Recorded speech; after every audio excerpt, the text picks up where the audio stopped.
Ms. Thunberg, thank you for your involvement here today. I commend you for your willingness to testify and get involved with public policy.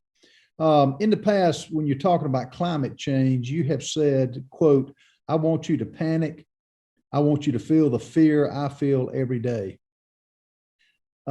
Is there what particular study or scientific report did you read that made you come to this conclusion? Thank you for a question. First of all, let me just clear that those are metaphors. In speeches, you often use metaphors. Of course, I don't mean literally that I want people to panic. So there was no scientific study that made me come to that conclusion. Oh, okay. So you didn't say that. I did, but it's a metaphor that you often use in speeches. Metaphor for what? I mean, how do you, what I'm asking on panic, I want you to panic. What does that tell me what you meant by that? By that, I mean that I want people to step out of their comfort zones.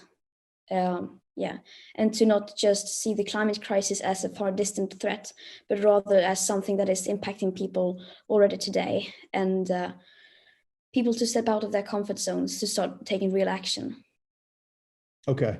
What in your opinion is on the ppm parts per million, what is acceptable, permissible on CO2 emissions in your opinion? What actual amount do you think is permissible? Well, I mean, of course, there is no magic amount that says that this is an okay amount. The science doesn't really work that way. But of course, we can say that it is the higher the concentration of CO2 in the atmosphere is, the bigger the risks are going to be. So, I mean, you can't say that there's one amount that is acceptable and not. Of course, there's not one magic tipping point where everything is beyond saving and so on, but rather we should try to keep it as low as possible. Okay, so you would name a particular number. What about China, India, the other countries where there's if this bill passes, there's no retribution against these countries that's going to offset anything we do here in America? What is your take on that? Well, if we just thought like that, it would be very convenient, wouldn't it?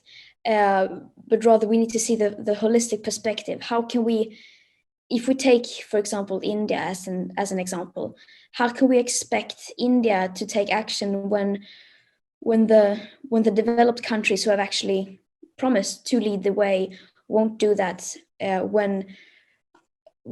we take into account the global aspect of equity, I mean, there are many people around the world who need to be able to raise their standard of living. And if we who live in high income countries aren't able to take a few steps back in order to let other people raise their living standard, then, I mean, that just doesn't make any sense. And of course, those countries definitely need to take their responsibility as well. And that's why we need global cooperation. And if countries won't take action, then there's no global cooperation. If the US, for example, which is the biggest emitter in history, won't take action, then how can we expect other countries to do that? So taking action ourselves is also a guarantee that other countries, I mean, it will be a snowball effect, most likely. If one country does something, then other countries will follow. If no country does something, then no one will follow. Okay, so China is an example, which is a communist. They practice genocide on their people. They will watch America and then will just voluntarily reduce their emissions. Is that your thoughts? No, I mean, we should do, of course, everything we can to make sure that China takes the responsibility. But I mean, there is not really much.